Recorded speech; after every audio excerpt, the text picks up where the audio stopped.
بسم اللہ الرحمن الرحیم۔ عبداللہ ابن عباس رضی اللہ عنہما فرماتے ہیں کہ میں ایک مرتبہ گدھی پر سوار ہو کر چلا۔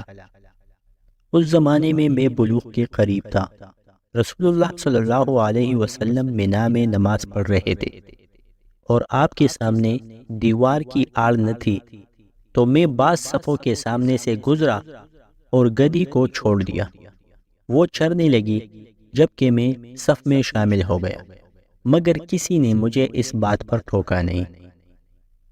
حضرت محمود ابن ربیع رضی اللہ عنہما فرماتے ہیں کہ ایک مرتبہ رسول اللہ صلی اللہ علیہ وسلم نے ایک ڈول سے منہ میں پانی لے کر میرے چہرے پر کلی فرمائی، اور میں اس وقت 5 سال کا تھا۔ رسول اللہ صلی اللہ علیہ وسلم نے فرمایا، علامات قیامت میں سے یہ ہیں کہ دینی علم اٹھ جائے گا اور جہل ہی جہل ظاہر ہو جائے گا، اور اعلانیہ شراب پی جائے گی اور زنا پھیل جائے گا۔ حضرت انس رضی اللہ عنہ فرماتے ہیں کہ میں تم سے ایک ایسی حدیث بیان کرتا ہوں جو میرے بعد تم سے کوئی نہیں بیان کرے گا۔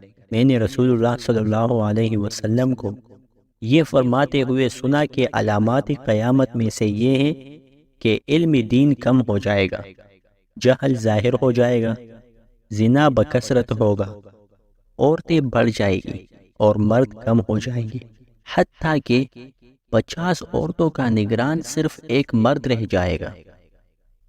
حضرت عبداللہ ابن عمر رضی اللہ عنہما فرماتے ہیں کہ میں نے رسول اللہ صلی اللہ علیہ وسلم کو یہ فرماتے ہوئے سنا ہے کہ میں سو رہا تھا، اسی حالت میں مجھے دودھ کا ایک پیالہ دیا گیا، میں نے خوب اچھی طرح سے پی لیا، حتیٰ کہ میں نے دیکھا کہ تازگی میرے ناخنوں سے نکل رہی ہے۔